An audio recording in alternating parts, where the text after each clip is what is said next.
Old Marley was as dead as a doornail. This must be distinctly understood, or nothing wonderful can come of this story I am going to relate.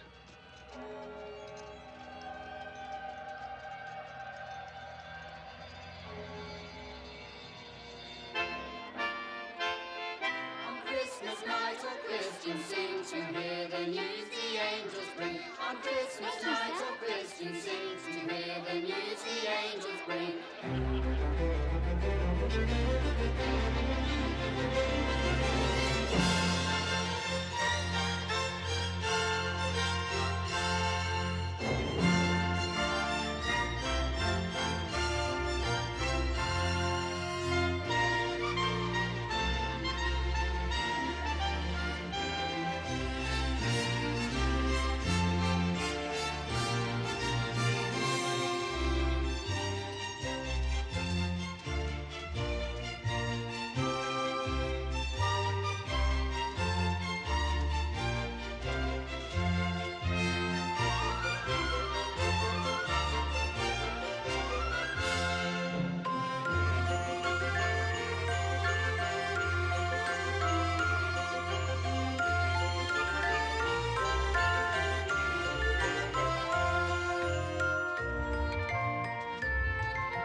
Years ago today.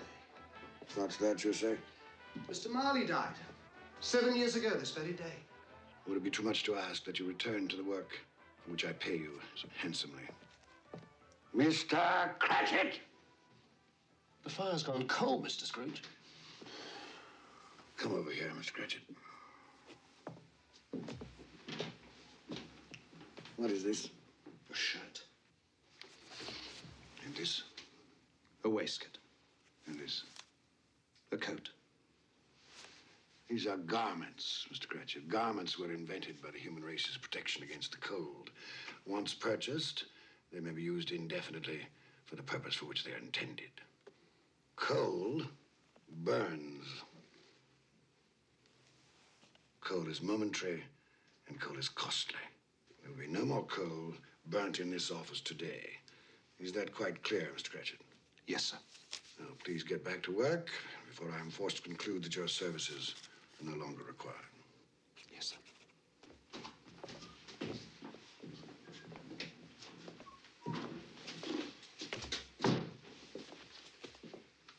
Merry Christmas, Bob Cratchit. And the same to you, Mr. Fred. Merry Christmas, Uncle. I said, Merry Christmas, Uncle. Humbug. Christmas a humbug, Uncle? Surely you don't mean that. I do. What's Christmas but a time for buying things for which you have no need, no money? Time for finding yourself a year older, not an hour richer. If I could work my will, every idiot who goes about with Merry Christmas on his lips should be boiled in his own pudding and buried with a stake of holly through his heart. Come now, Uncle. Neville, you keep Christmas in your way and let me keep it in mine. Keep it, but you don't keep it. Let me leave it alone, then. Much good it may do you, much good it has done you. There are a great many things from which I might have derived good, from which I have not profited, I dare say. Christmas among the rest. But I've always thought of Christmas time when it comes round as a good time, a kindly, forgiving, charitable time. A time when men and women seem by one consent to open their shut-up hearts freely to their fellow creatures. And so Uncle Laertes never put a scrap of gold or silver into my pocket. I do believe that it has done me good. And I say, God bless it.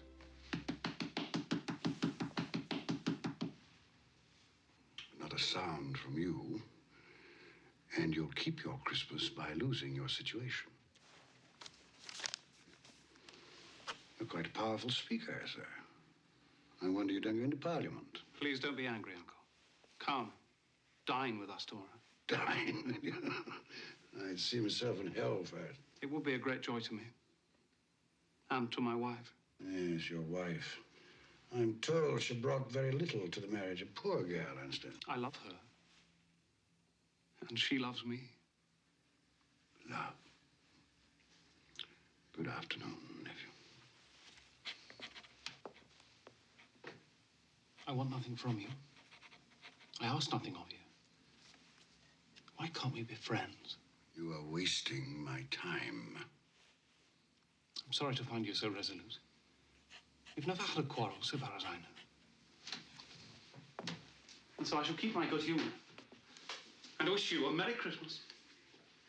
Goodbye. And a Happy New Year. How's that fine family of yours, Bob Cratchit? Well, sir, all very well. Good. You'll give them my best wishes. Yes, sir, I shall. Thank you for remembering them. Goodbye, Cratchit. Goodbye, sir. And a Merry Christmas. Idiot. And he's made me late to boot. I'm off to the exchange. Don't lock up a moment early. Yes.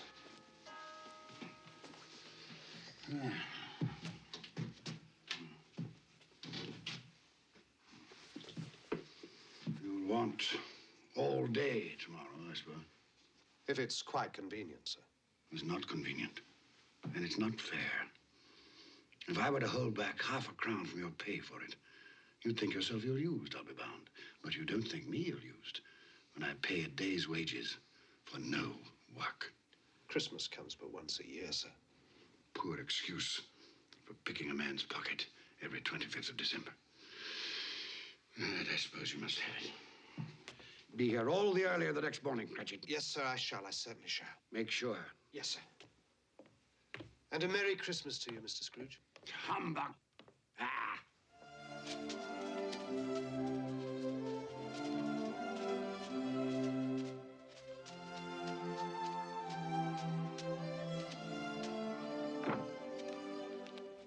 Merry Christmas, Mr. Scrooge. Don't beg on this corner, boy. I'm not begging, sir. I'm Tim Cratchit. I'm waiting for my father. Tim Cratchit, huh? Well, then you'll have a long wait, won't you? Thank you, sir. Humbug.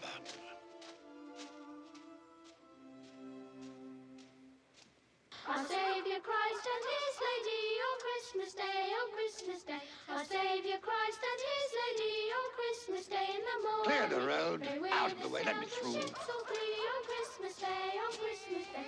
They with us sail the ships all three on Christmas Day in the morning. His reason weak, his hand is short, and sorrow all his pain. He went to church but once a year, and that was Christmas Day. So grant us all a change of heart, rejoice for Mary's son. Bring peace on earth to all mankind, God bless us everyone. Day 80 for January, day 80 for January. Any open market? Any open market? Buying here, buying. Ah, Ebenezer. We were afraid you weren't coming. It's almost closing, sir. Well, I'm here, aren't I? I said you'd be here. Didn't I say Ebenezer Scrooge would be here? I knew you'd change your mind. Right, I have changed my mind. Oh, good, then you'll take our bid. The price has gone up. Gone up? But that's not possible. If you want my corn, gentlemen, you must meet my quote. Plus 5% for the delay. That's outrageous, Scrooge. You'll be left with a warehouse stuffed with corn. Well, that's my affair, isn't it? But if we pay your price, our bread will be dearer. The poor will suffer. Buy the corn someplace else. Good day, sir. Scrooge, a moment.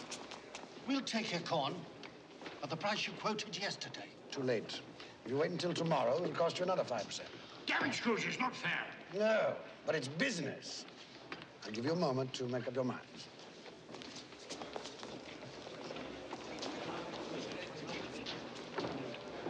right, Scrooge. Done and done. Very good, gentlemen. Now, make sure that a draft for the entire amount of this transaction is deposited with my clerk. I don't ship until I have the cash in hand. Good day. Mr. Scrooge, I presume. Indeed you do, sir. You don't know us. Nor do I wish to. My name is Poole, and this is Mr. Hackett. Excellent. Now, if you'll allow me to pass. Let me explain something. At this festive season of the year, it seems desirable that those of us with means should make some slight provision for the poor and destitute who suffer greatly at this time. Provision? Are you seeking money from me, then? Many thousands are in want of common necessaries. Hundreds of thousands are in want of common comforts. Are there no prisons? Plenty of prisons. The workhouses, they're still in operation? They are. I wish I could say they were not. The treadmill, the poorhouses, still in full vigor? All very busy, sir. I was afraid from what you said that something had stopped them in full force. A few of us are endeavoring to raise a fund to buy the poor some meat and drink and food and warmth. What can we put you down for, sir? Nothing. You wish to be anonymous? I wish to be left alone. Since you asked me what I wish, gentlemen, that is my answer. I don't make merry myself at Christmas, and I can't afford to make idle people merry. My taxes help to support the public institutions which I have mentioned, and they cost enough. Those who are badly off must go there. Many can't go there, and many would rather die. If they would rather die, perhaps they had better do so and decrease the surplus population. Surely you don't mean that, sir. With all my heart. Now, if you will go about your business, gentlemen, and allow me to go about mine. Good day.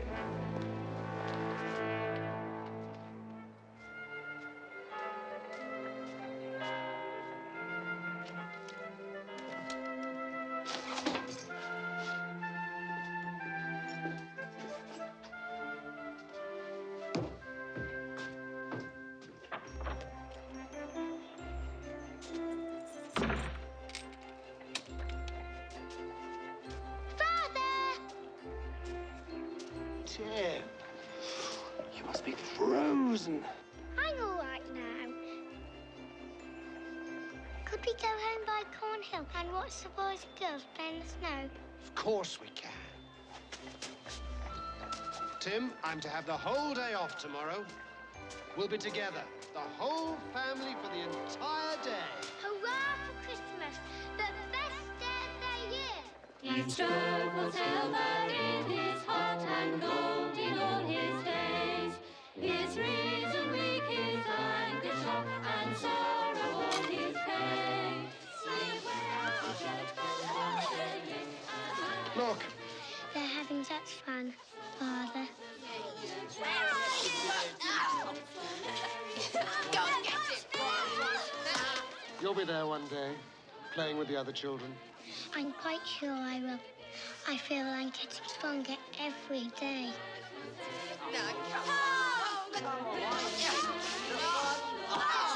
We must go home now. Your mother will be waiting for us. Yes, it's time to go home.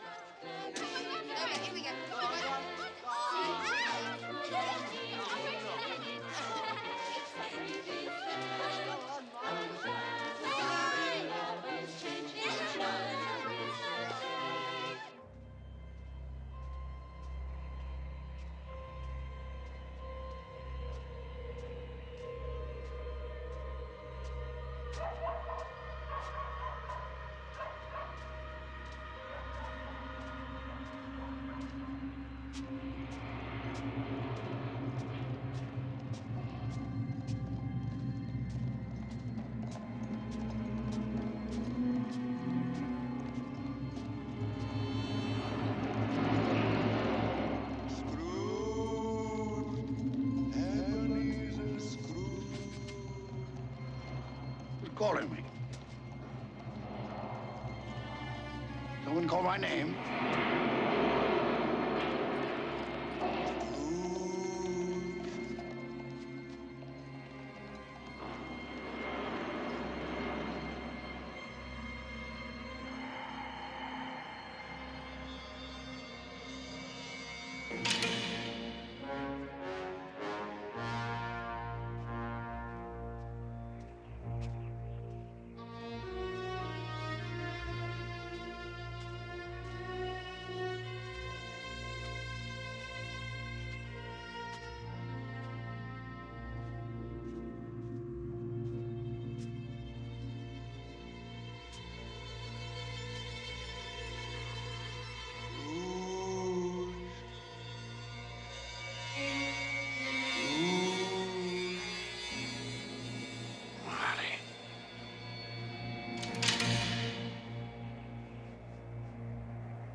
Humbug, sir. I won't believe it.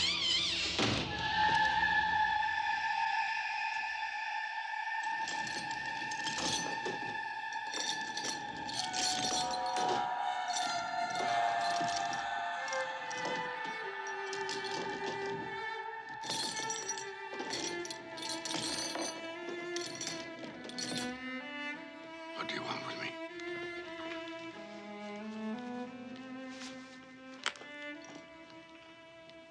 Much. Who are you? Ask me who I was. You're particular for a ghost. Who are you, then? In life, I was your partner, Jacob Marley. Can you sit down? I can. Well, do it, then.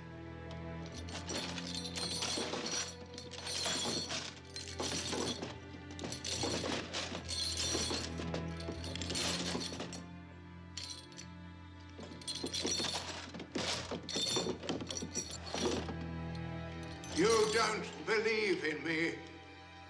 I don't. What evidence would you have of my reality beyond that of your own senses? I don't know.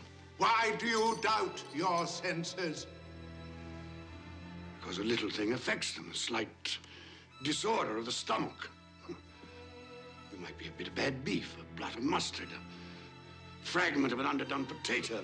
There's more of gravy than of grave about you, whatever you are. Humbug, I tell you, humbug!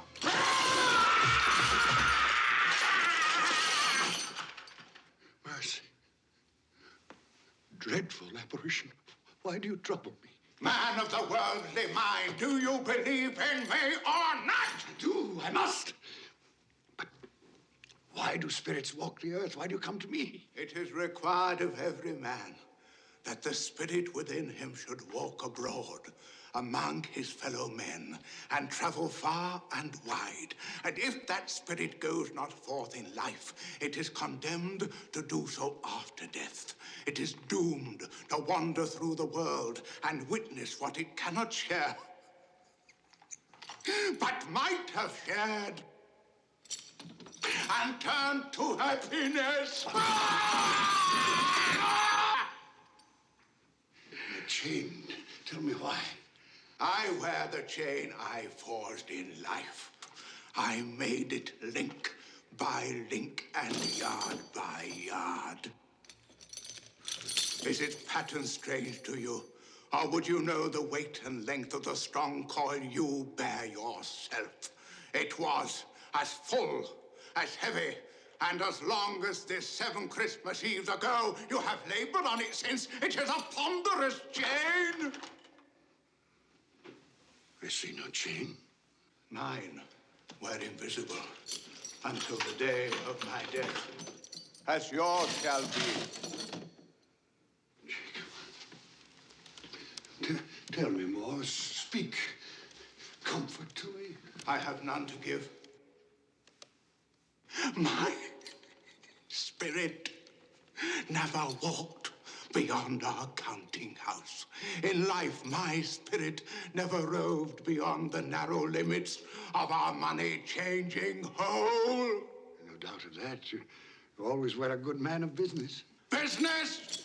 Mankind was my business. The common welfare was my business. Charity, mercy, forbearance, and benevolence were all my business. The dealings of my trade were but a drop of water in the comprehensive ocean of my business. I'm sorry for you, Jacob. Is there anything I can do for you? For me? Nay, it is too late.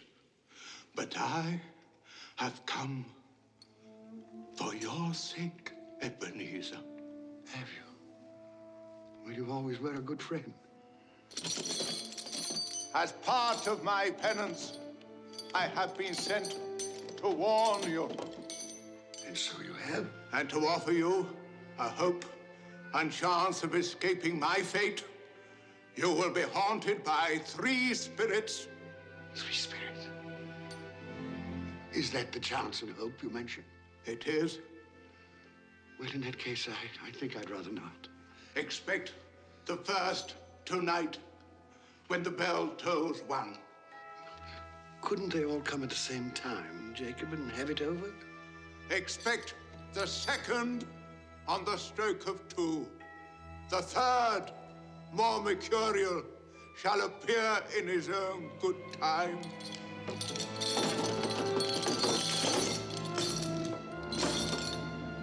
Look to me no more. Look, that you may remember what has passed between us.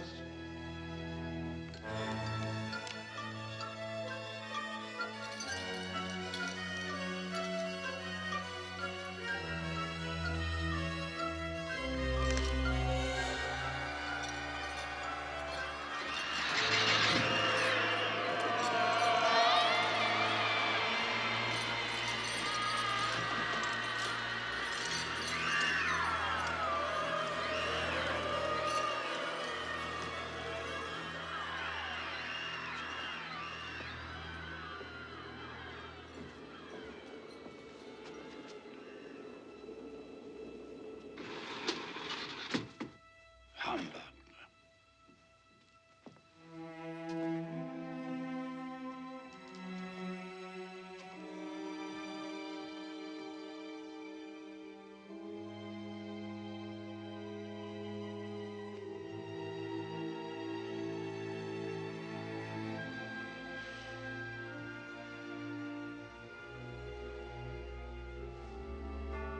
Something I ate.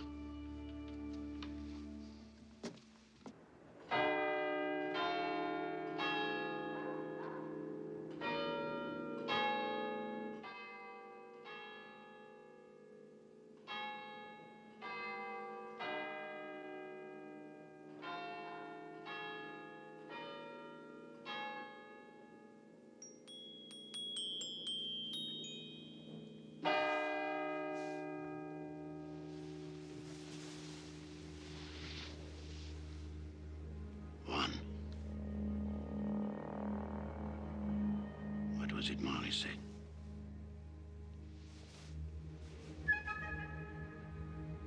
Nothing.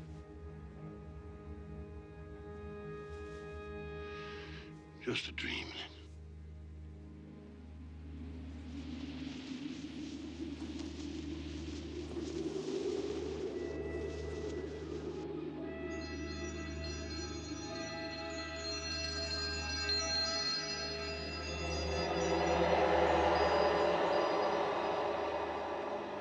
The spirit whose coming was foretold to me? I am. Who and what are you? I am the ghost of Christmas past. Long past? No, your past. Perhaps you would do me the favor of placing upon your head that cap which you hold in your hand. I bring the light of truth. Would you use this cap to put it out? I beg your pardon, I had no intention of offending. What business brings you here? It is for your welfare that I appear. I can think of no greater welfare than a night of uninterrupted sleep. Be careful, Ebenezer Scrooge. I speak of your reclamation. Well, if it's reclamation, then let's get on with it. Come.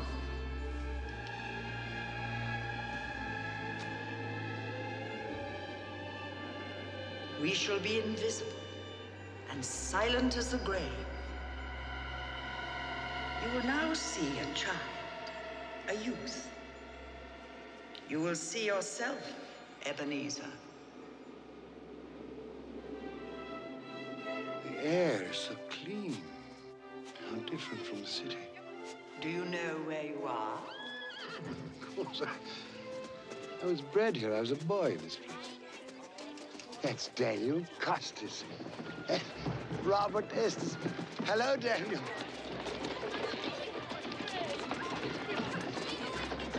The big one there, that's David Tyler. David, look here, it's Ebenezer. I told you, Ebenezer. They can't hear you. How happy they all seem.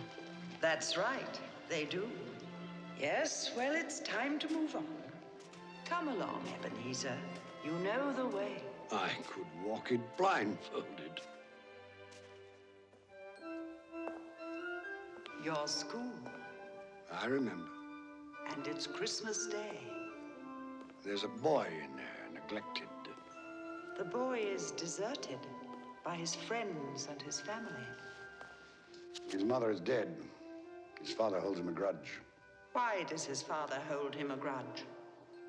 She died in childbirth. His birth. Weep for the boy, if the tears will come. He has his friends, even on this day. From his beloved books. There's Ali Baba. Dear old honest Ali Baba. And the Sultan's groom, turned upside down with a genie. But not a real child to talk to. Not a living person. Robinson Crusoe, not real.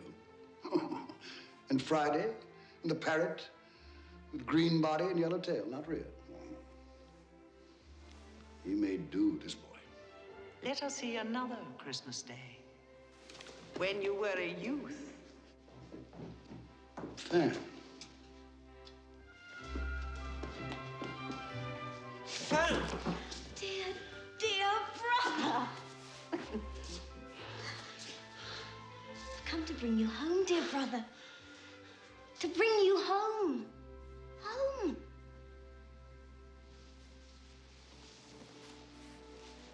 Home, little Fan. Yes. Home for good and all. Father's much kinder than he used to be.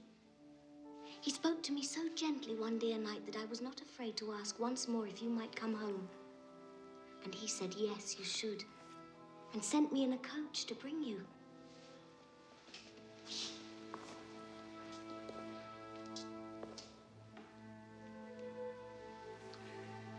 You're quite a woman, little Fan. And you. You are to be a man now. And never come back here. Come along, we mustn't keep Father waiting.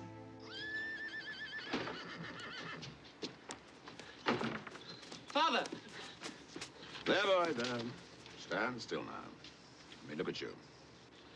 They haven't been overfeeding you, that's certain. I've grown, I think. Yes, most boys do. Fan has told you won't be moving back here. Yes, sir. It's time you made your way in the world. I've arranged an apprenticeship for you. You'll move into Mr. Fezziwig's establishment in 3 days' time. 3 days, Father. I'd hoped we'd have my brother home for longer. Longer? 3 days is quite long enough for both of us. Don't you think, Ebenezer? Yes, sir. Quite long enough. You finished back there? All safe and secure, sir. The carriage, Fan. On our way. Into the carriage, boy.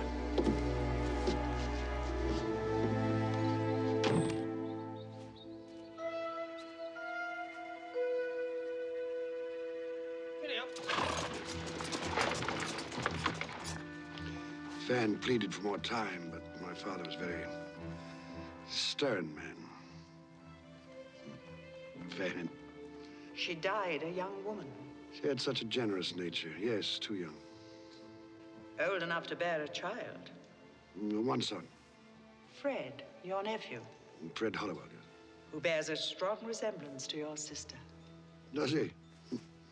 I never noticed. You never noticed? I'm beginning to think you've gone through life with your eyes closed. Open them. Open them wide.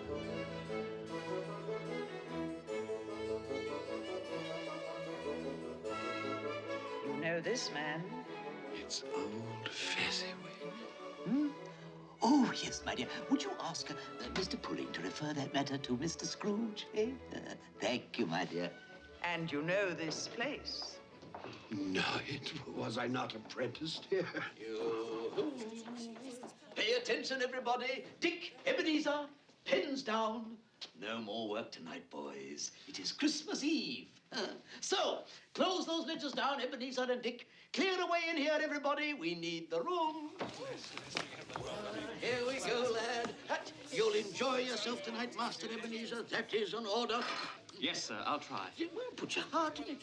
You put enough of yourself into your work, and I have nothing but praise for the way you've discharged your duties. But you're young, eh? There's more to life than bolts of cloth and musty old ledgers, eh? It's Mrs. Fezziwig and the 3 daughters and their suitors. Happy Christmas to you all. Merry Christmas. And Belle. I had forgotten how beautiful she was.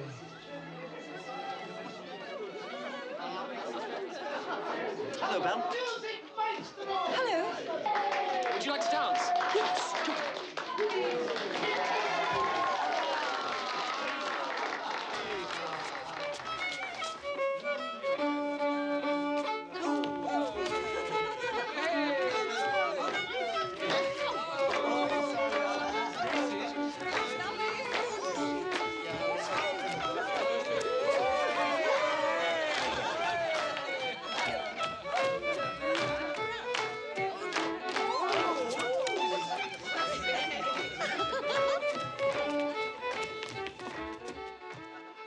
How long since you danced, Ebenezer? Waste of time, dancing. You didn't think so then? There was a reason then. There's been a change in you since you've come to Fezziwig's. You were so gloomy. Oh, I think I should warn you, Miss Bell. I am of a serious bent of mind. I consider seriousness to be an admirable trait of character, but it can be overdone. I should take heed of your advice, ma'am, and go through life with a grin on my face.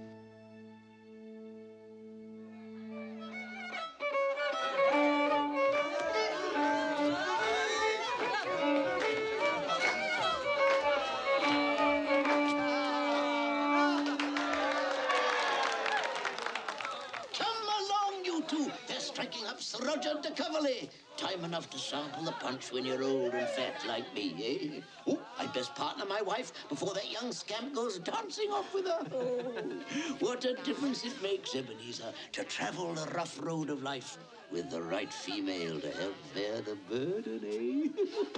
What a lucky man I am! Shall we join the others, Ebenezer? My pleasure, Miss Bell.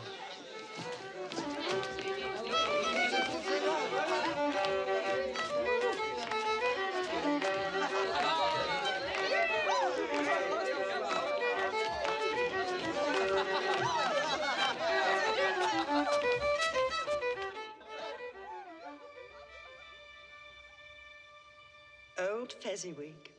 A silly man. Silly? Why silly? What did he do, after all, to deserve the praises of those apprentices?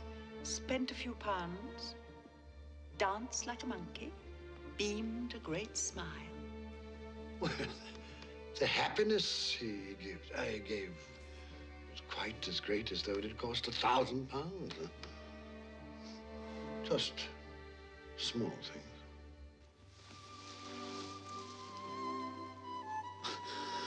Belle. Are you in love, Ebenezer? The thought had occurred to me. She's too good for you. One day, when I've made my fortune, then I'll deserve her. It was a night never to be forgotten. Never. But you did forget, often. No? Look, another Christmas Eve, delayed by the pressure of business. Do you remember? No.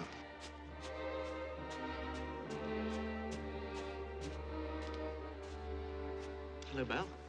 Now do you remember? Sorry I'm late. I thought you might not come.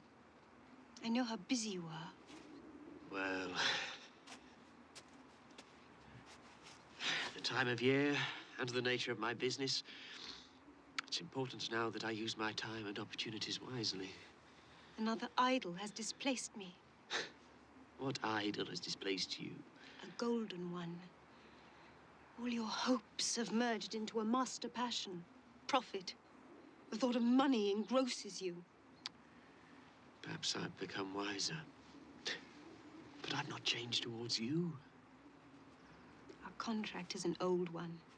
It was made when we were young and our prospects limited. How often I've thought of those times. If there had been no understanding between us, would you seek me out and try to win me now? A dowerless girl with nothing but myself to bring to a marriage. You have no answer. You think I would not then? Oh, Ebenezer, what a safe and terrible answer. So characteristic of the careful man. Ebenezer, I release you. You are a free man. I let you go with a full heart. May you be happy in the life you have chosen.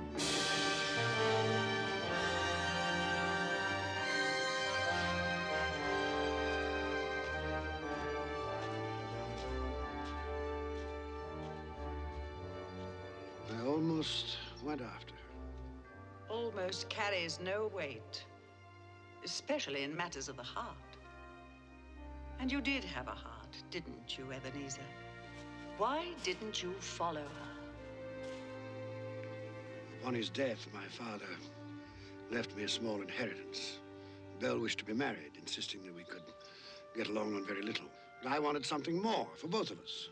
So I lent out that money, laid the foundations for financial success, which I have achieved, I may add. Congratulations. Well, thank you not to sneer. Spirit, show me no more. Conduct me home. You have explained what you gained. Now I will show you what you have lost. Belle. Yes, Belle. And those are her children. Oh, darling, he's wonderful, isn't he? Oh, Lord, what a brood.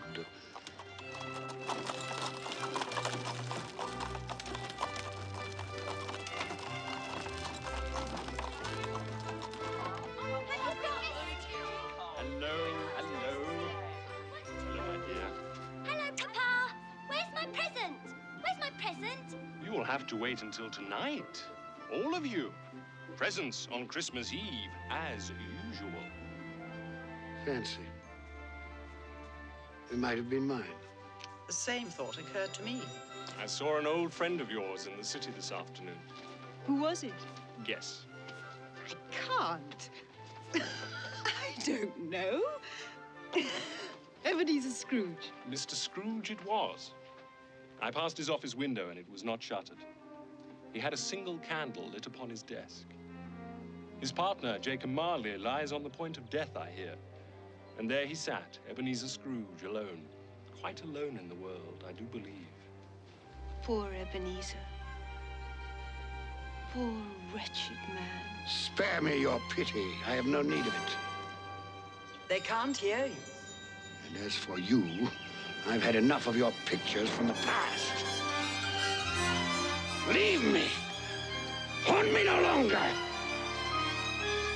Truth lives. Truth lives. Truth lives. Truth.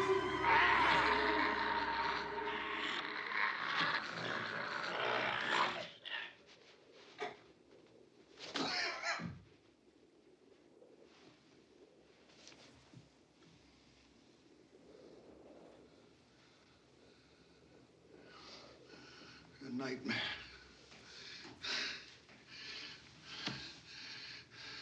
Horrible nightmare. Oh. God. Let me sleep. Let me sleep in peace. Peace.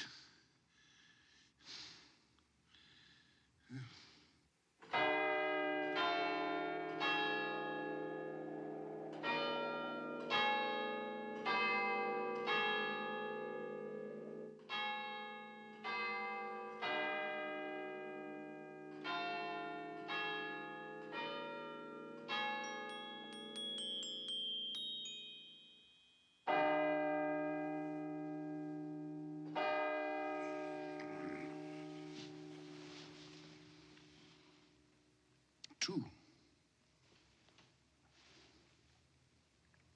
Well, Jacob Marley, where is this spirit of which you spoke so glibly? You did say at the stroke of two, didn't you, Jacob?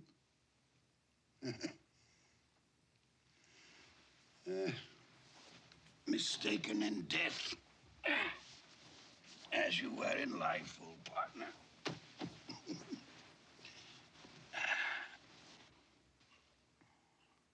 Ebenezer Scrooge! Ebenezer Scrooge!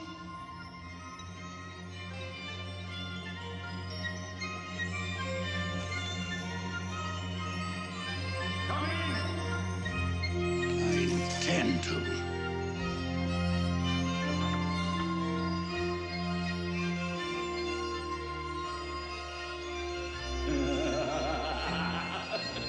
Come in and know me better, man.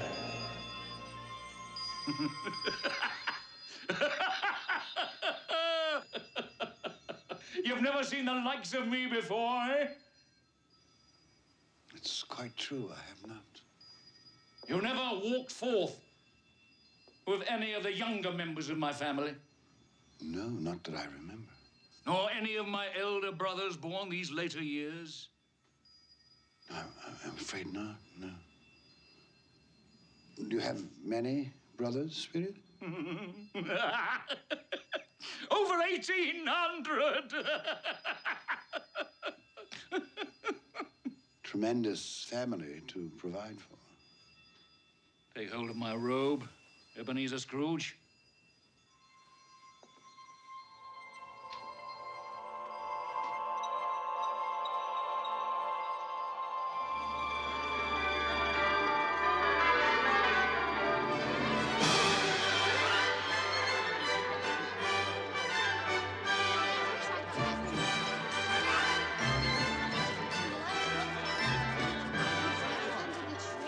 What day is it now? Don't you know? Christmas morning.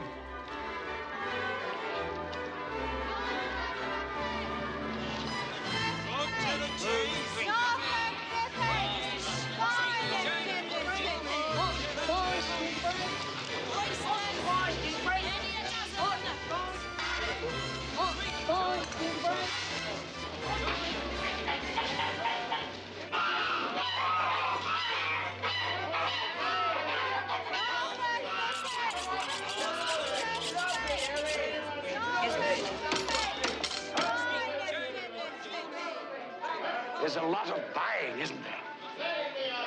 Oh, Ebenezer, is that all you can see? Follow me, and I'll show you to what good use these wares can be put. Is there some peculiar power which emanates from your torch? Oh, yes. There is.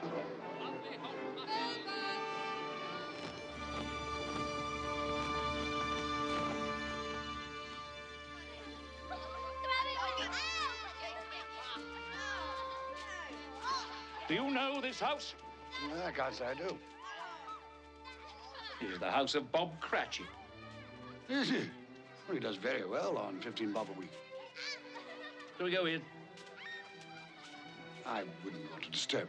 As with Christmas past, we shall be invisible and unheard. I wonder what's keeping your father. He's probably stopped to talk to the parson. Father always likes to compliment him on his sermons. I do hope the pudding's a success this year. No one makes a better pudding than you, Mother. Peter, save some for the rest of the family. Just testing the cooking, Mother. I'm sure they'll manage very well on their own without your help, young man. Hello, Mother. Hello, Mother. Smell the goose cooking, Martha. Yes, it makes my mouth water. Mine too. I can't wait. Well, you'll just have to. Now run along with Martha and help her butter the bread thinly. Here they are. Merry Christmas, everyone. You're late, Bob Cratchit. Oh, and you're quite like an icicle, Tim. You've been dawdling. Father had a long talk with the minister. Thought as much. Come, Tim. Listen to the pudding hissing on the fire. It's like a giant snake inside the copper. Go along with your brother and sister, Tim. I'll begin the wine. you go then. Come on. How did you behave in church? As good as gold. Better. Mother's very worried if it'll turn out all right. Look how they support him. What did you say? Nothing. It's, nothing. Somehow he gets thoughtful sitting by himself so much. He thinks the strangest things. He told me coming home that he hoped that the people in church saw him because he was a cripple, and that it might be pleasant for them to remember on Christmas Day who it was that made lame beggars walk and blind men see. It seems to me that Tim is getting stronger every day, that his limbs are growing, that he's in better spirits, it seems to me. Yes, Bob. I'm sure you're right. He is getting stronger. Well, we're all here. That's the important thing. Belinda, help me with the goose. Yes, Mother.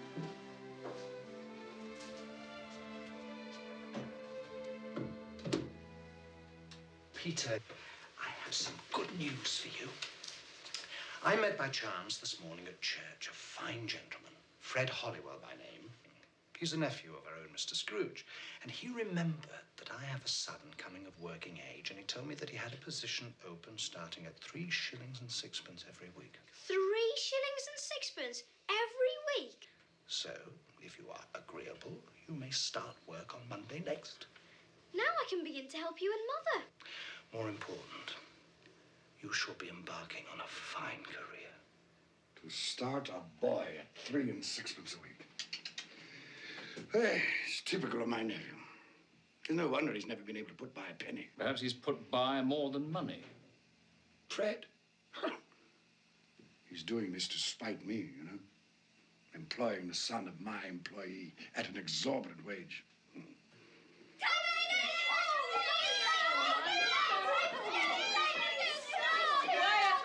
Quiet, children, quiet. Wonderful goose! Enough for an army! Soap around and Chris. Mother, you've outdone yourself. Is it all right then? Hurry, Father, cut the goose. I can't wait. Haven't we forgotten something? Lord, we thank you for the bounty you have placed before us. We thank you for this day of love and joy. We thank you for allowing us to be together, to share with each other and with you the fullness of our hearts on this special day. Amen. Amen. Amen. Amen. What? You say something? No. No. I thought I heard you. No, I said nothing.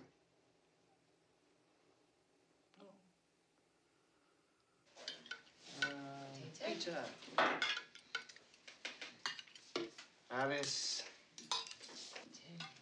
Linda. Potato, Alice?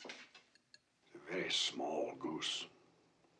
It's all Bob Cratchit can afford. Me. Are we all served? Yes. Then let's begin. And a Merry Christmas to us all. A Merry Christmas to us all. And God bless us, everyone.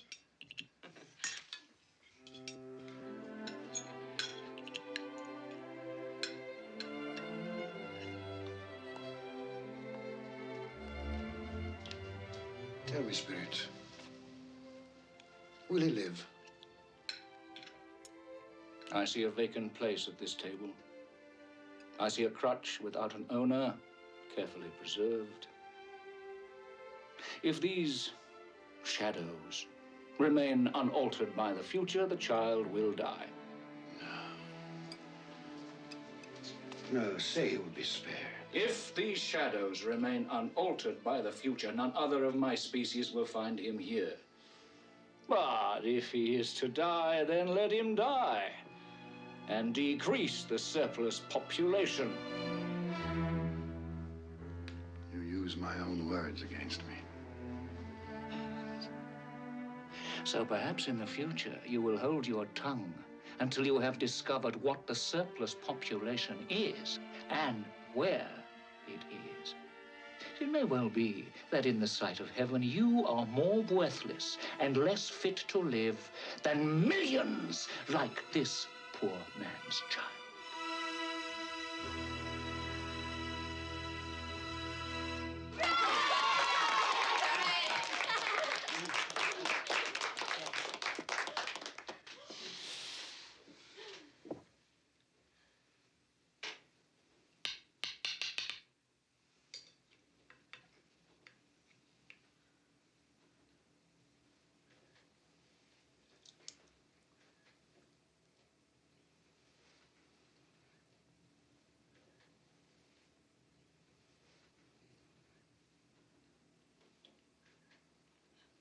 A triumph, my dear. Another triumph.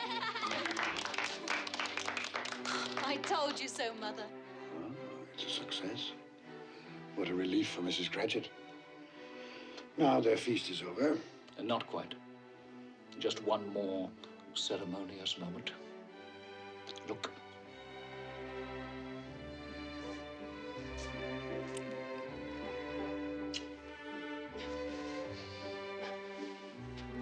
Now I would like to propose a toast to Mr. Ebenezer Scrooge, the founder of our feast. Mr. Scrooge.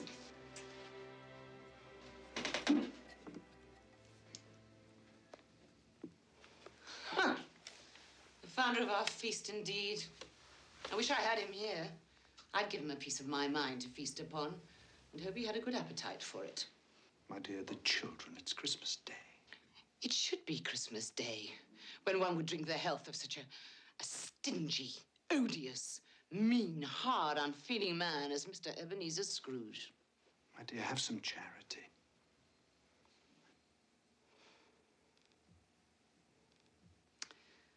Oh, well. I'll drink his health, for your sake, and the day's sake, but not for his. Long life, Mr. Ebenezer Scrooge. A Merry Christmas and a Happy New Year. I've no doubt his Christmas will be very merry, and he'll be very happy. Mr. Scrooge. Mr. Scrooge. Mr. Scrooge. Mr. Scrooge. Mr. Scrooge. Mr. Scrooge.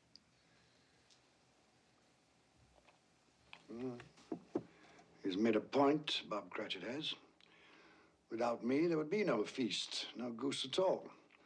My head for business has furnished him employment. Is that all you've learned by observing this family on Christmas Day?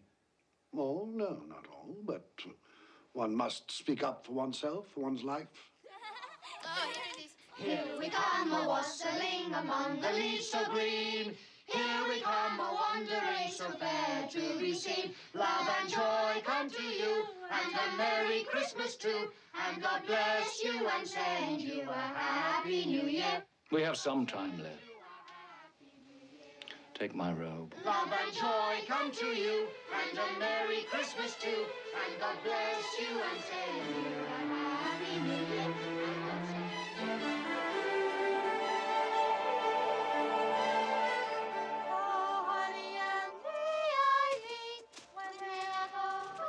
Where are we now?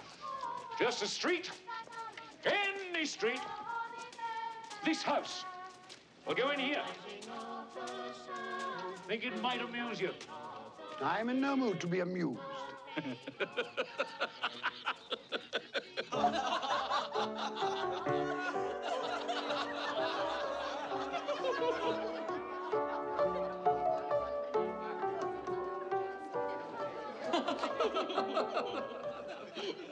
Dear husband, do you find my playing so amusing? Oh, I'm sorry, my love.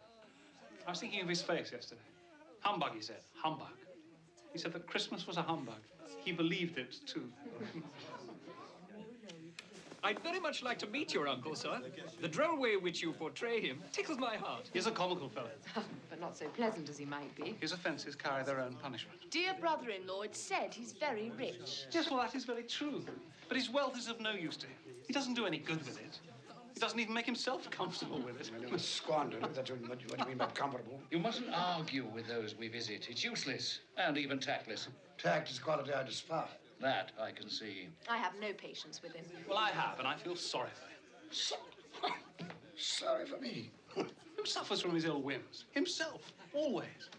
Here, he takes it in his heart to dislike us and not come and dine with us. And he loses a very good dinner indeed. The reason that I talk about my uncle so is that my mother, God rest her saintly soul, was very fond of him. She loved him. It's true. Fan loved me, and I her. Dear Fan. Only she were alive today. Fred looks very like her. Yes, I've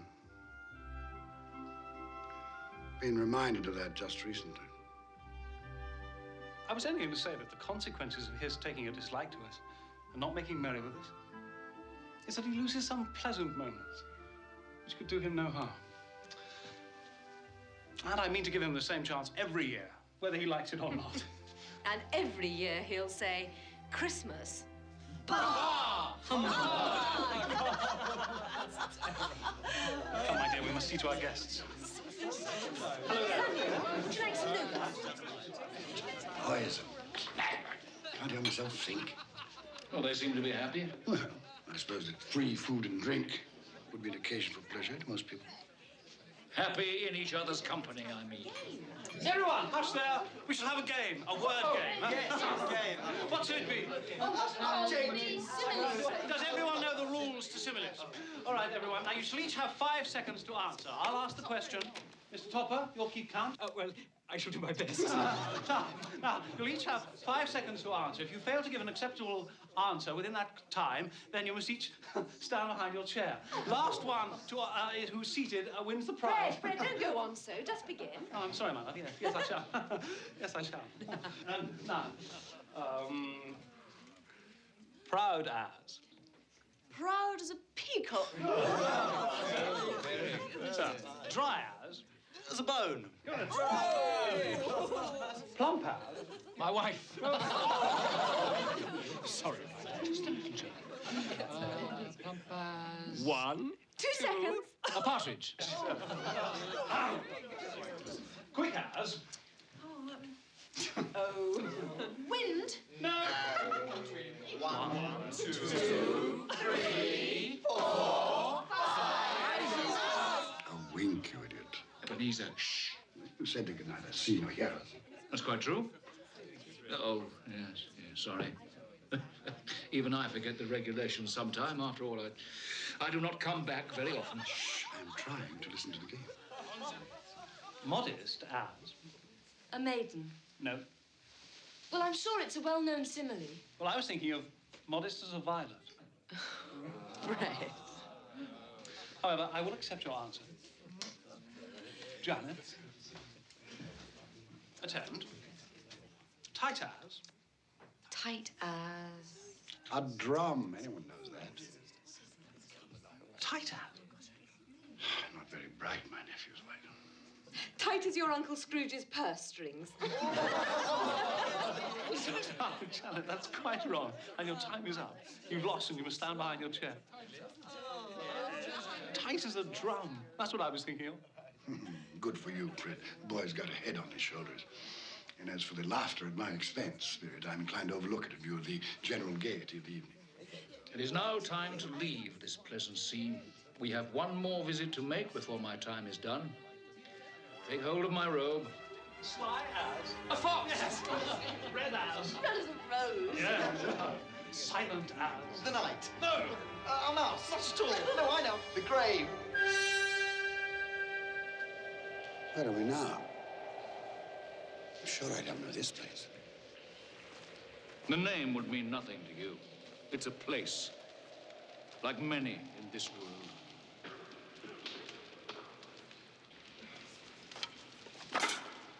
Do we have enough wood for the night? Ah, it'll last through. At least there's one thing still free in this country. Mary, Peter, they're cooked. They're too hot. It'll be cold soon enough. Where did you get these, Father? I didn't steal them, if that's what you're saying. You didn't say you stole them, Ben. She should have some respect. Don't berate the girl. They fell from a cart into the road. Your father's not a thief, girl. Not yet.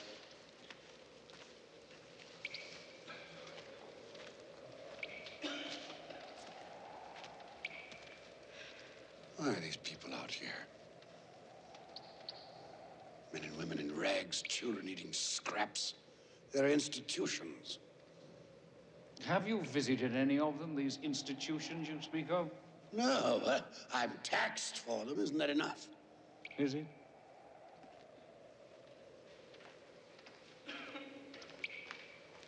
Ben, come back to the fire. Look at these hands, Meg. They're hard hands. They've done hard work. I want to work. I want to have bread for my children. It's not right that there's no work. We're together, Ben. That's the important thing. I love you, Meg. I love the children. Tomorrow, take the children and go to the parish poorhouse. No. No. I'd rather we all drowned in the river than go to one of those places and be separated forever. Until I get work. No. Ben, we're a family. We stay together. Come. Come back to the fire. Come.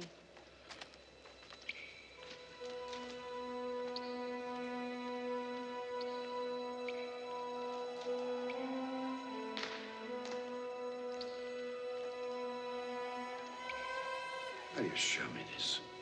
What has it to do with me? Are they not of the human race? Look here, beneath my robe.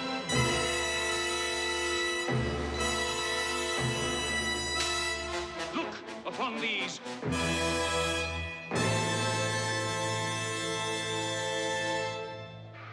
What are they? They are your children. They are the children of all who walk the earth unseeing. Their names are ignorance and want. Beware of them. For upon their brow is written the word doom.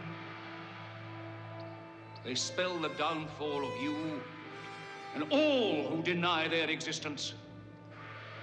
Have they no refuge, no resource? Are there no workhouses? Are there no prisons?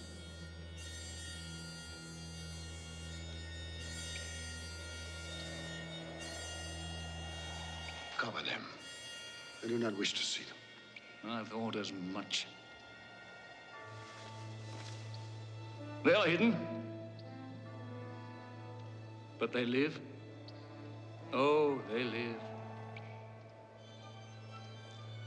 Well, time has come for me to leave you, Ebenezer Scrooge. Leave? Leave me here? Oh, yes. Well, you cannot. Take me back to my bed. It's too late. It's cold. The place is strange. Don't leave me.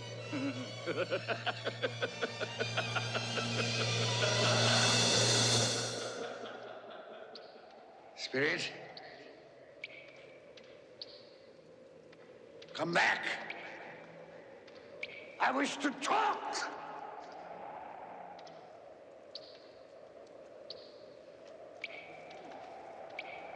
Perhaps I have made a mistake here and there.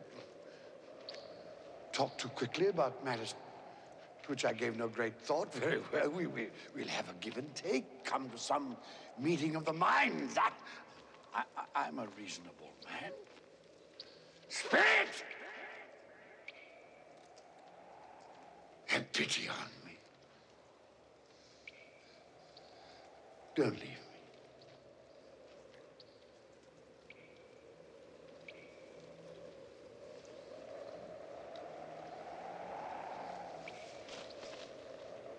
What have I done to be abandoned like this? What?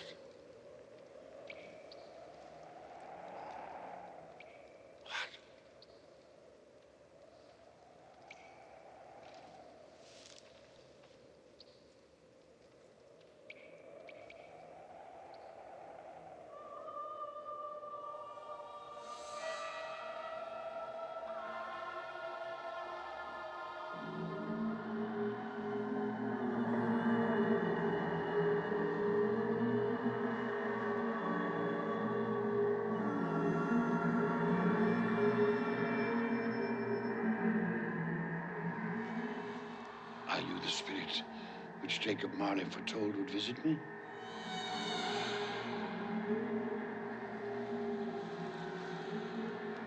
And I am in the presence of the ghost of Christmas yet to come, am I not?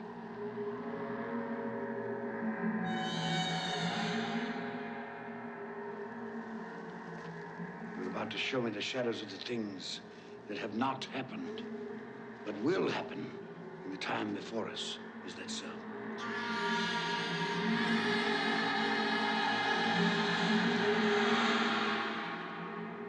fear you.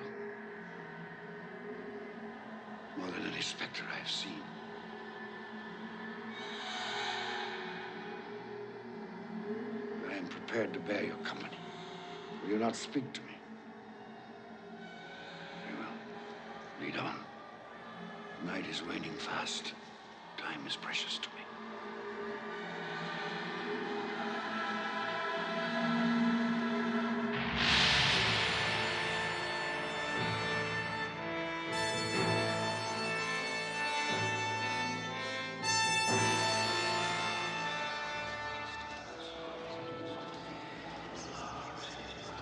This place, I know it very well.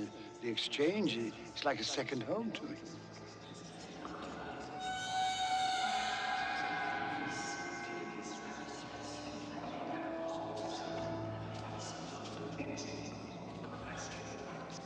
No, I don't know much about it either way. I only know he's dead. When did he die? Last night, I believe. What happened to his money? Left it to his company, perhaps? Who else did he have? It'll likely be a very small funeral, supposing we volunteered and form a party. I'll go if lunch is provided, but I insist on being fed for the time I'll waste. Have these men no respect for the dead? I should go, I suppose. After all, we did considerable business together. Well, I must go and find the price of corn. Goodbye. How was I privy to that conversation? What purpose could it have for me?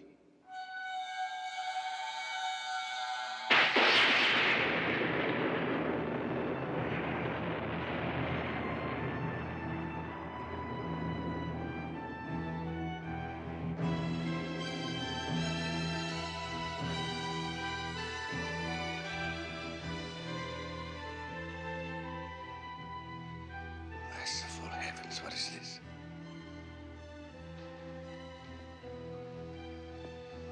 Spirit, this is a fearful place. I wish to leave it.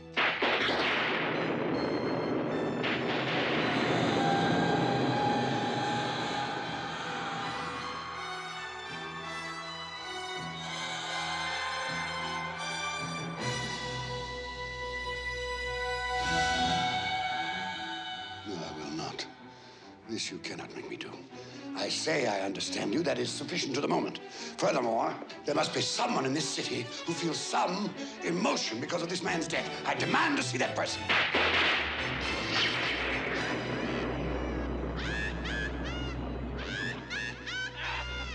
This is a most foul part of town. We must have made a mistake, taken a wrong turn.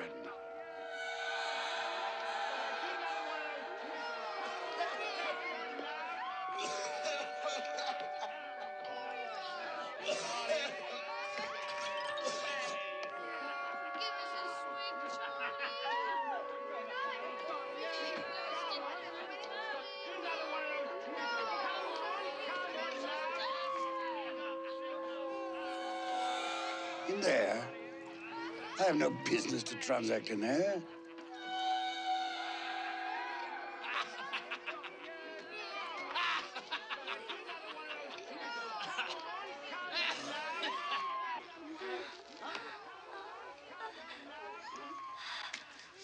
Well, open it up, Mrs. Dilber.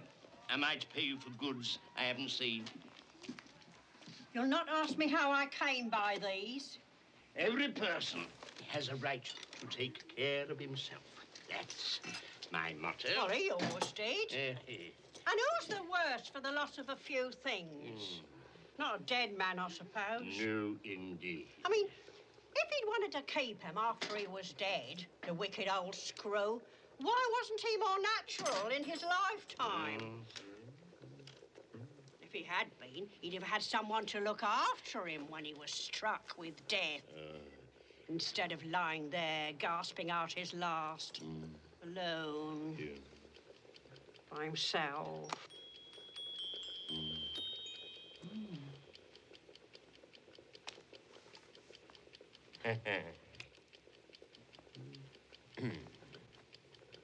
Those are my things. She's stolen my things. I'll have her before a magistrate. What do you call these? Bed curtains. You don't mean to say you took them down, rings and all, with him lying there. Why not?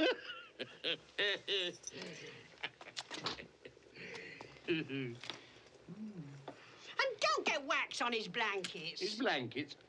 I hope he didn't die of anything catching. Eh? I wasn't so fond of him as I'd loiter about if he did.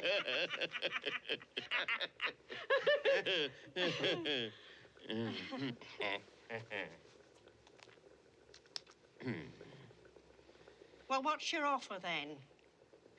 4, 6, 5, 3, 6, 2, 4. Those are not my things. Yes, they are similar, but the person she speaks of, that could not be me. A similarity, perhaps. £1, 5 and 3. Not a penny more if I was to be boiled for it. You're Arden, Joe, and no mistake. I'm always kind to the ladies. That's the way I ruin myself. Spirit, what perversity is this? I asked to see some emotion in connection with this man's death. You show me only greed and avarice. Let me see some tenderness, some depth of feeling.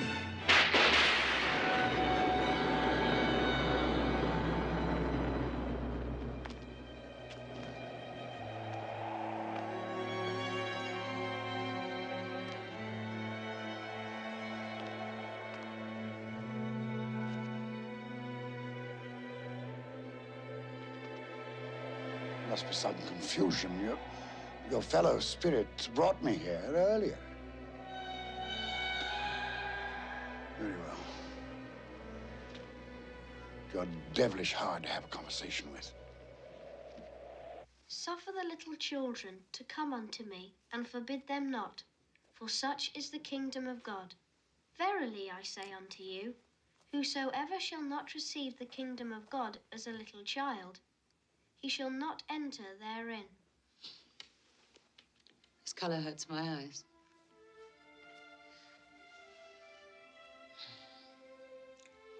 It's better now. This work makes my eyes red. And I wouldn't show red eyes to your father when he comes home. Not for the world. It must be nearly his time. Past it, rather. I think he walks slower than he used to these last few evenings, Mother. Yet I've seen him walk home with Tiny Tim on his shoulders very fast indeed. And so have I. And so have I. And so have I. But he was very light to carry. And your father loved him so that there was no trouble. No trouble. There is your father now. Hello, Father.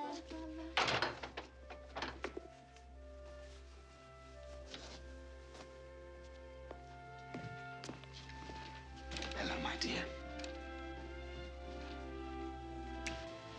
Hello, my dear ones. Hello, Father.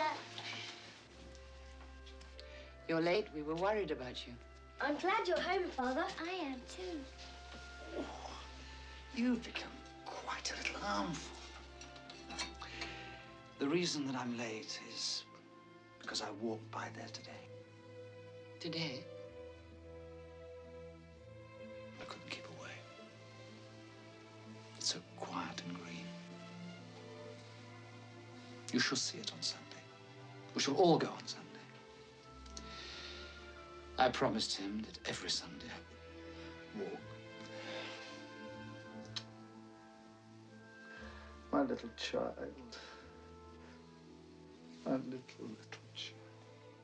Father, please don't grieve so. Oh, I'm sorry. I have all of you. A blessing to be thankful for. Do you know who I saw in the street today? Mr. Scrooge's nephew, Fred. And he greeted me in his usual cheerful way. And he saw that I was a little sad.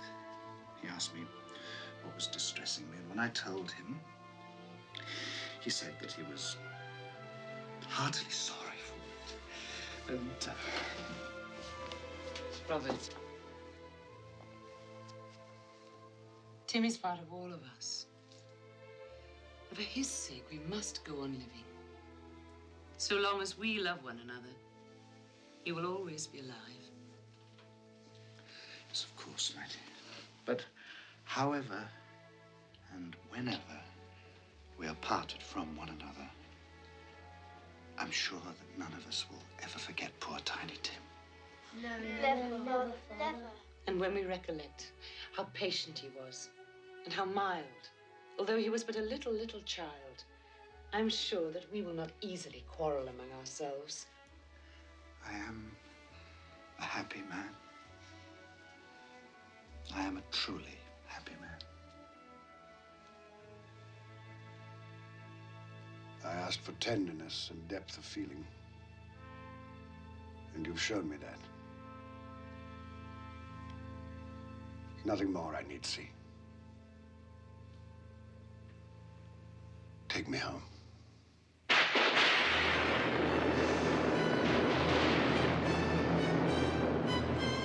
What is this?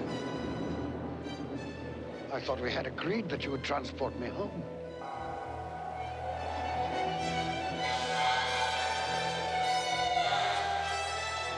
Inspector, something informs me that the moment of our parting is at hand. I know it, but I know not how. Tell me, what man was that whom we saw lying dead?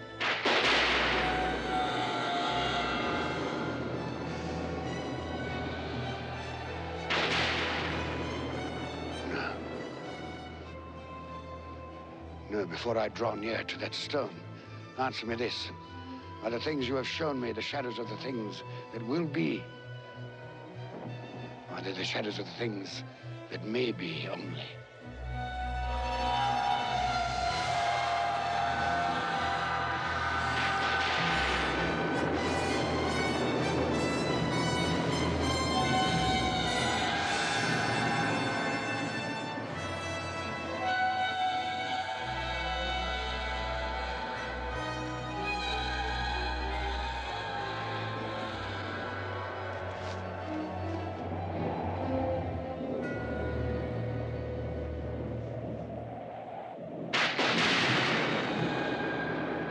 Men's courses will foreshadow certain ends. I accept it. But if those courses be departed from, the ends must change. Tell me that is so by what you show me.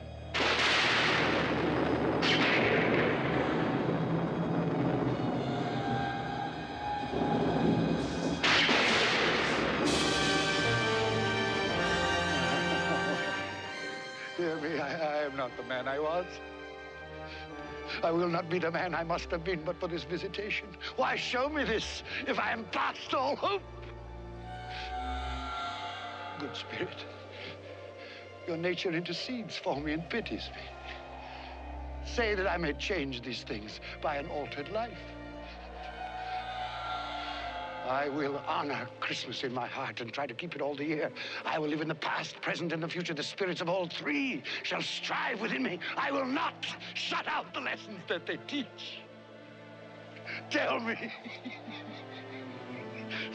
Tell me that I may sponge away the writing on this stone. Oh, spare me. Spare me.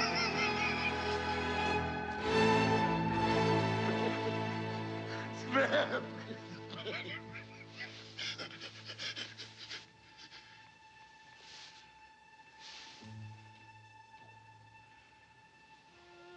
My own room.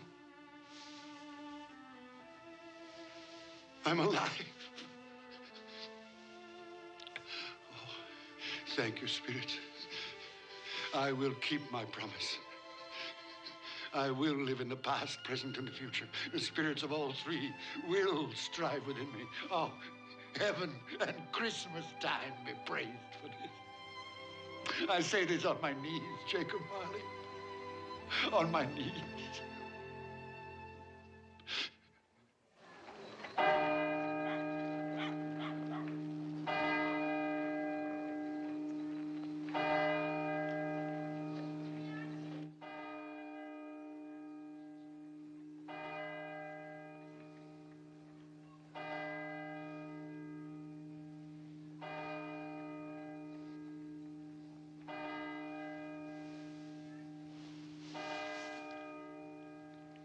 o'clock.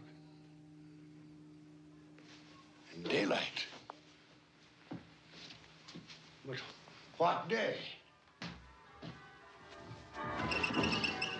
Hello, you there, boy. Me, sir? Yes, you, my good fellow. What day is today?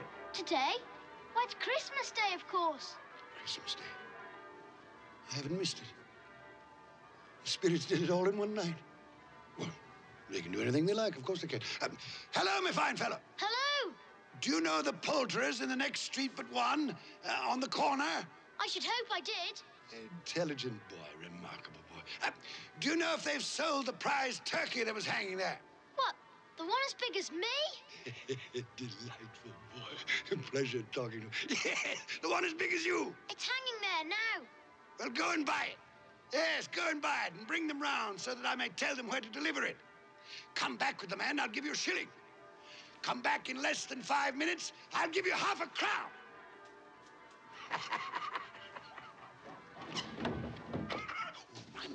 I must dress myself. So much to do. I don't want to lose any time. I was light as a feather. I'm as happy as an angel. I'm as merry as a schoolboy. I'm as giddy as a drunken man. Merry Christmas to everybody, and a Happy New Year to the world!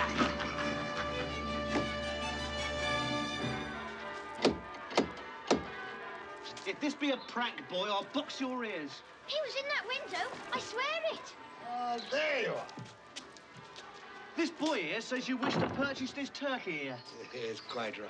Here's your half-crown for a service well rendered. Thank you, sir. Splendid boy. Now, there is an address and the price of the turkey. You'll take this fine bird to Bob Cratchit in Camden Town. The directions are all written down. You leave immediately this very moment. Yes, sir. You'll say only that it comes from a friend. And it must be there in time for Christmas dinner. It will be, sir. Good fellow. Here's a little something for your trouble. Oh, thank you, sir. Here. Not to offer you. Thank you, sir. Merry Christmas. Wonderful day.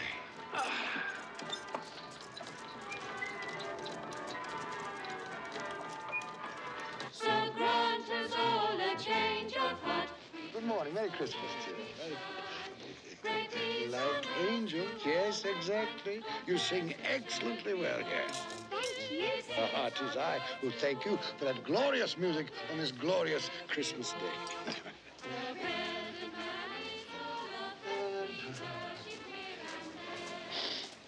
Good morning, gentlemen. Oh, gentlemen, good morning, gentlemen. Merry Christmas to you. Mr. Scrooge. Yes, that is my name. I fear it is not pleasant to you. Allow me to beg your pardons, and please accept my pledge to the poor and needy for... Lord bless me. My dear Mr. Scrooge, are you quite serious? If you please, and not a farthing less. There are a great many back payments included in that, I assure you. What can I say to such generosity? Don't say anything. But dear sir, will you come and see me? We will. Oh, we will indeed. I'm very much obliged. Thank you 50 times. Thank you, sir. Bless you. Thank you. The orphanage shows me the right. Yes? Bob Cratchit? Yes? This is for you. Well, there must be some mistake. You are Bob Cratchit? Yes. Well, there ain't no mistake. I didn't order this. This here prize turkey was bought and paid for by a gentleman to be delivered to Bob Cratchit and family in time for Christmas dinner. What gentleman? What's his name? Anonymous. He wishes to remain anonymous. Anonymous, you said? That's what he said, an anonymous gentleman. Well, who could have sent it? I have no idea. Perhaps it's a mistake. That's what I thought. It's got our name and address on it, though. What should we do then? I say we cook it and eat it and have the best Christmas feast we've ever had in our lives. And I say, Mrs. Cratchit, what a splendid idea. And God bless us all, everyone. And God bless us all, everyone.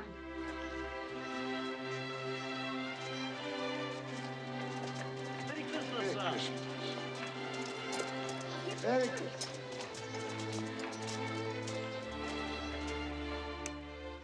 Oh, Fred. Oh, it's much too expensive. But do you like it? Oh, I love it. Oh, it's the most beautiful thing I've ever seen. Well, then, it belongs upon your wrist, madame. Merry Christmas. Oh, Fred, I do love you. Oh, and not just for this. I know. I know. Well, who can that be? Well, no one's expected this, have they? My God. It's Uncle Ebenezer. Your uncle? What in the world would he want? Open the door, Mary. I'm sure I don't know.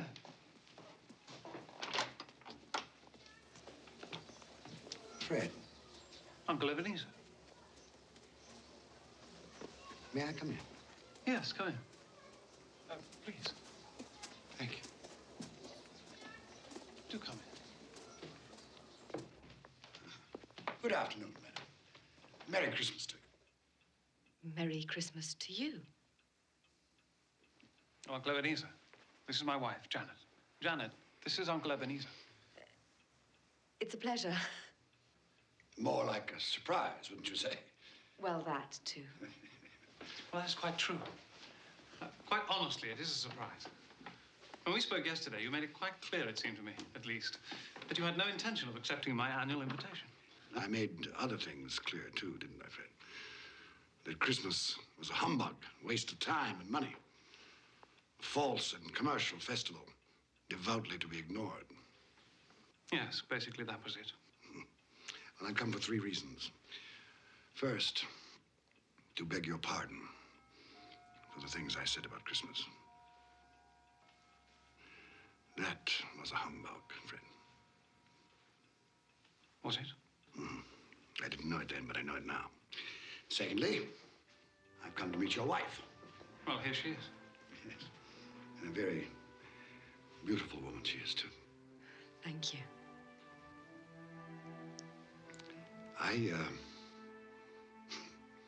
I was in love once. Would you believe that? Yes. But I possessed neither the courage nor the optimism, perhaps the depth of feeling that you two have.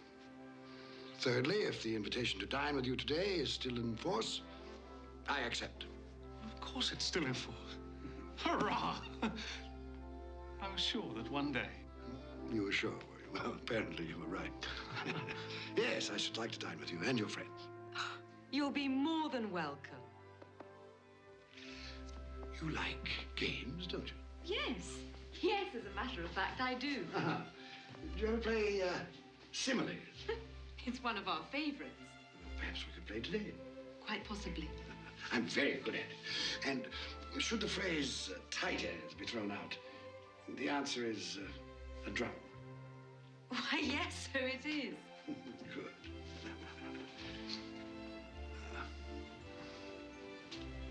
You'll forgive me for saying this, but I see the shadow of my sister in your face. I loved your mother, Fred.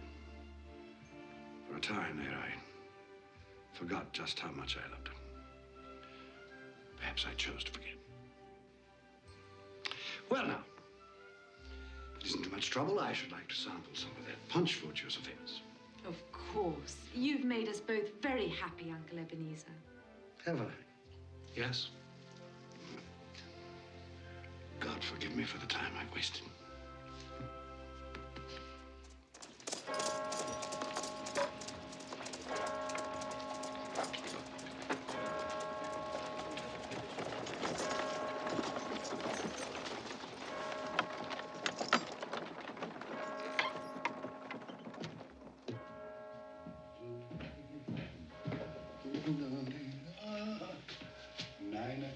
Late again, eh, Cratchit? We'll see about this.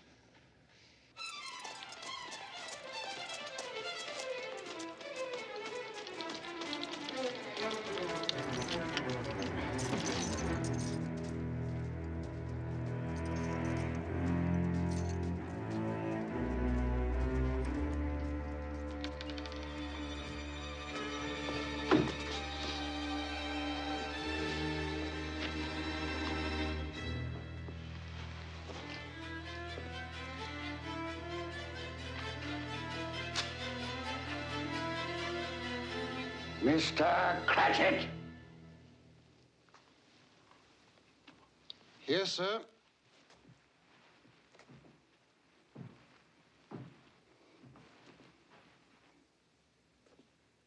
Do you know what time it is? Yes, sir. What time is it? 18 minutes past the hour, sir. 18 and a half minutes past the hour.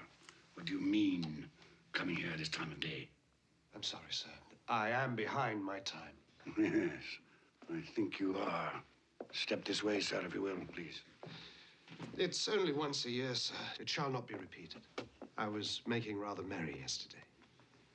Well, I'll tell you, my friend, I'm not going to stand for this any longer. Therefore, I am going to double your salary. Double my salary, sir? Yes, Bob.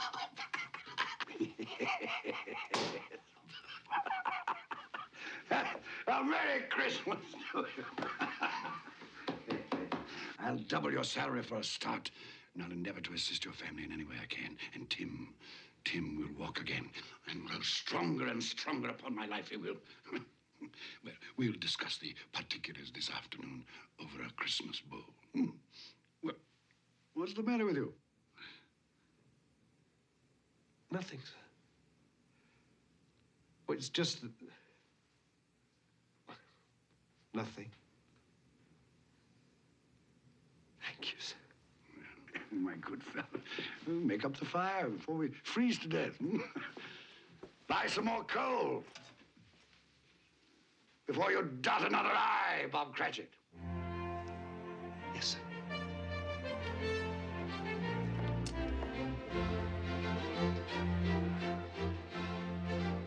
Ebenezer Scrooge was better than his word. He became as good a friend, as good a master, as good a man as the old city knew. And to Tiny Tim, who did not die, he was a second father. It was said of Ebenezer Scrooge that he knew how to keep Christmas well, if any man alive possessed the knowledge. May that be truly said of us, and all of us. And so, as Tiny Tim observed, God bless us, every one.